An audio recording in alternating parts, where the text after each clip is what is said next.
Hola. Seguiremos hablando entonces acerca de lo relacionado con la sinapsis. Ahora hablaremos de los neurotransmisores. Como dije en la primera parte, eh, la- el espacio, el dominio presináptico está conformado por vesículas que contienen neurotransmisores, entre otras cosas. Entonces, ¿qué es un neurotransmisor? Veamos un poco más adelante. Un neurotransmisor eh, es una molécula que es capaz de transducir entonces, de llevar una información entre una neurona y otra. ¿Qué criterios debe cumplir una molécula para ser considerada un neurotransmisor? Bueno, en esta diapositiva les digo la lista como para considerarlo. Primero, que debe estar almacenada en vesículas en el terminal sináptico. Como vimos, una vesícula del terminal sináptico contiene neurotransmisores.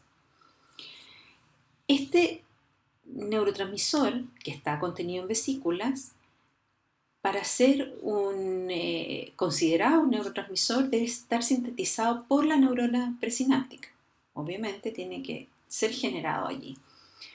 Además, debe ser liberado en una cantidad suficiente para ejercer una acción en la neurona o célula postsináptica, eh, de manera, además, la liberación debe ser dependiente de calcio y de la actividad de la neurona. El que sea dependiente de calcio vamos a verlo un poquito más adelante en la presentación. Cuando una molécula considerada neurotransmisores, además agregada exógenamente, esta molécula debe cumplir el mismo efecto que si fuera el neurotransmisor. Y por último, debe existir un mecanismo para remover esa molécula que permita el cese de su acción. Es decir, si por ejemplo yo agrego al corazón acetilcolina, la acetilcolina va a disminuir o va a producir un cambio en la frecuencia cardíaca que debe ser el mismo que el que produce la acetilcolina endógena. Entonces, de esa manera uno puede decir que esta molécula es capaz de producir un efecto en el músculo. Ahora,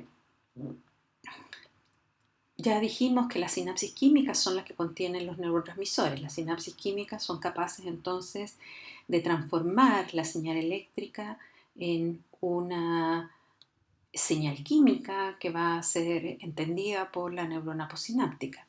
Y esta señal química son los neurotransmisores. Ahora, una sinapsis química puede contener uno o más neurotransmisores.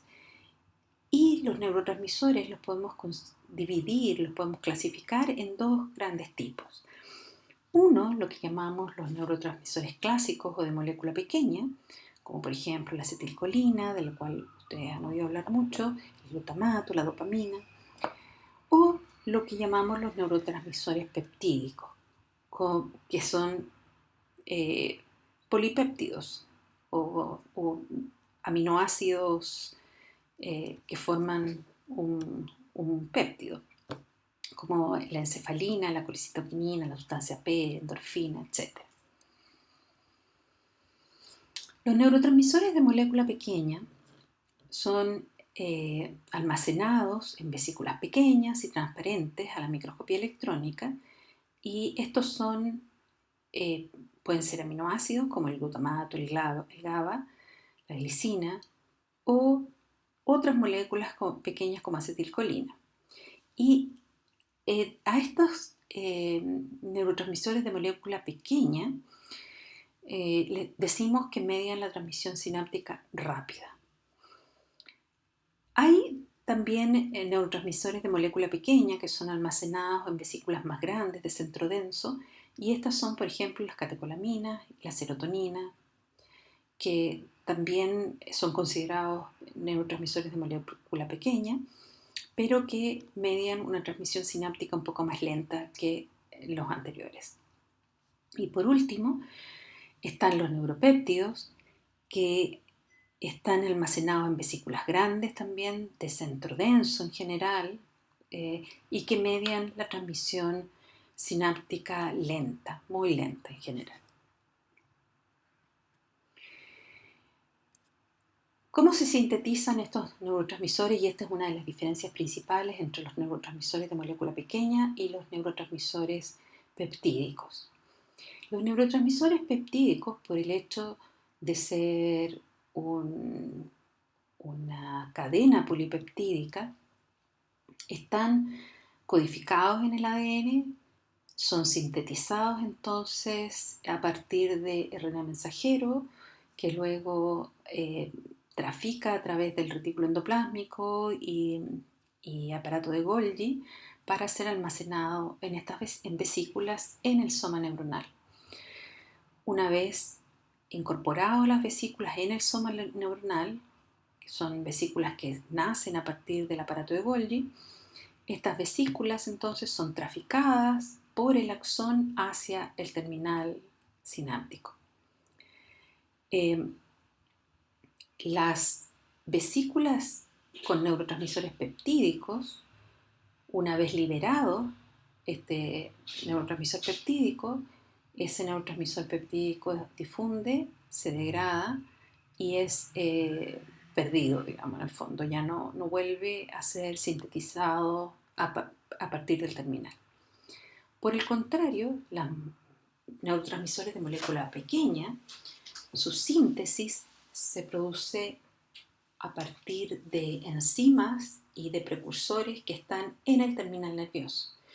De manera que las vesículas que son sintetizadas en el soma neuronal pueden viajar ya sea generalmente sin neurotransmisor, pero con las enzimas apropiadas para la síntesis de los neurotransmisores y los transportadores apropiados, viajan al terminal nervioso y allí, a partir de enzimas y precursores que están en el terminal, como por ejemplo en el caso de la acetilcolina, la acetil-CoA y ATP, se genera el neurotransmisor propiamente tal, por ejemplo la acetilcolina, y este es almacenado en la vesícula. Una vez que la vesícula se libera, el neurotransmisor que sale al espacio sináptico, ya sea es parcialmente degradado o no es degradado, pero es recuperado por el terminal nervioso y vuelto a empacar en las vesículas que pueden nuevamente ser liberadas. Entonces este circuito de liberación, recuperación de la vesícula y de los ya sea precursores de neurotransmisor o el neurotransmisor mismo, se repite muchas veces y el neurotransmisor de molécula pequeña puede ser liberado de manera constante y repetida por un tiempo bastante largo, a diferencia del peptídico que una vez liberado se pierde.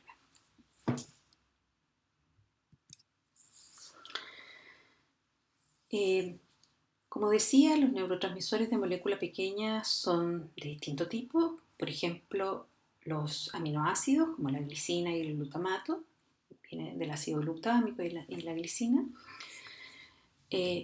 Pueden ser derivados de aminoácidos, como el GABA, que es un neurotransmisor que es sintetizado a partir del glutamato. Las catecolaminas, que son sintetizadas a partir del aminoácido tirosina y a partir, dependiendo de la enzima que lo hace o el paso donde se detiene la síntesis, se puede sintetizar dopamina, norepinefrina, epinefrina o epinefrina.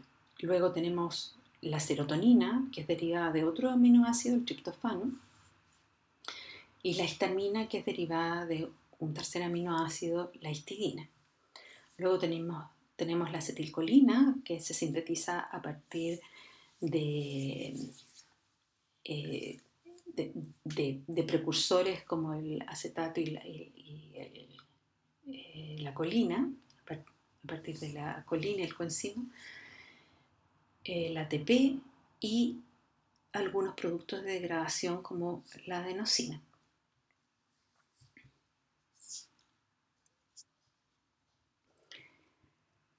Como dijimos, los neurotransmisores de molécula pequeña son de varios tipos.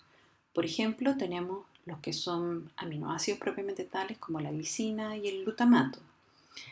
Luego tenemos neurotransmisores que son derivados de aminoácidos como el GABA, que se sintetiza a partir del glutamato, las catecolaminas, que se sintetizan a partir del aminoácido tirosina, que dependiendo de la enzima involucrada o el paso, va a ser dopamina o norepinefrina o epinefrina.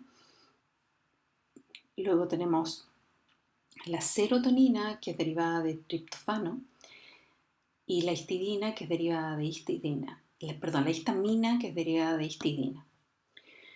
Por otro lado, tenemos otras moléculas como la acetilcolina, que es derivada de, no es derivada, sino que se sintetiza a partir de colina y, y otros compuestos de la célula, y ATP y sus productos de degradación como la adenosina.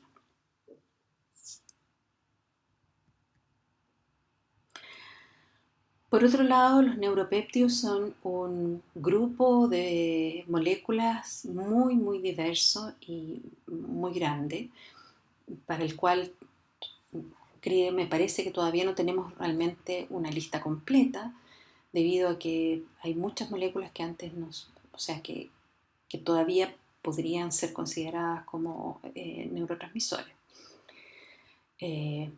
Entre ellos están, por ejemplo, toda la familia de los opioides endógenos, como la encefalina, las dinorfinas, entre otros, hormonas neurohipofisiarias, las taquininas como la sustancia P y otras, las secretinas, las de tipo insulina, las somatostatinas, las gastrinas, etc. En general estos son, como dije, péptidos de unos pocos aminoácidos, a veces un poco más largos, pero que son todos sintetizados a partir de RNA mensajero, a veces como precursores que son cortados, pero en general son pequeños.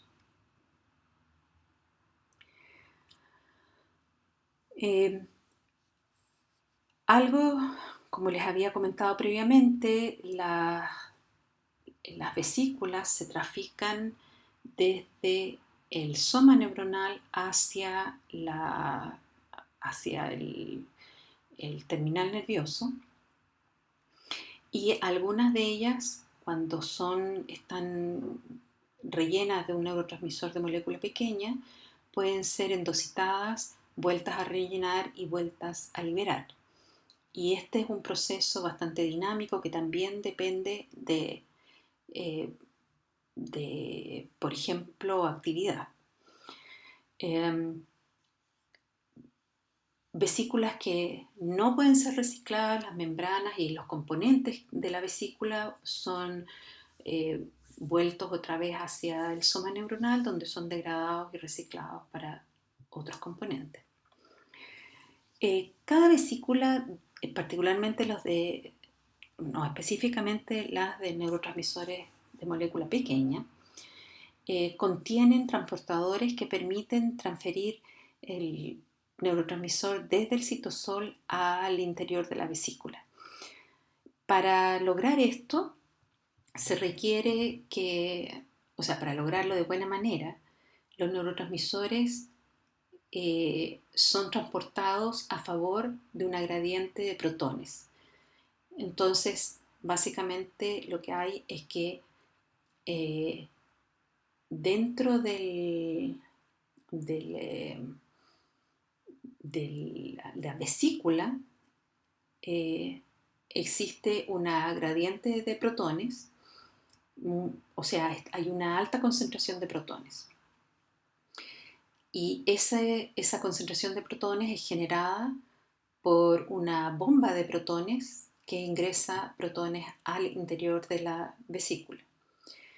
Luego, un transportador que mueve protones desde el interior de la vesícula hacia el citosol transporta el neurotransmisor en contra de la gradiente de protones, digamos, hacia el interior de la vesícula, lo que permite generar una gradiente muy grande de neurotransmisor y concentrarlo de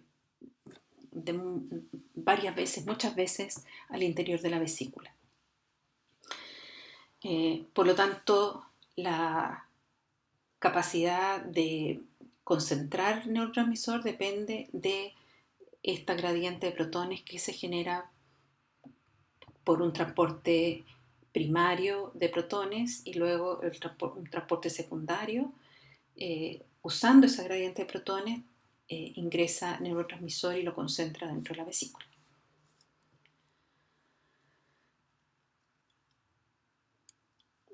Bueno, esto es aquí termina la parte más general de neurotransmisores. En el siguiente video vamos a ver el mecanismo por el cual se liberan las vesículas sinápticas.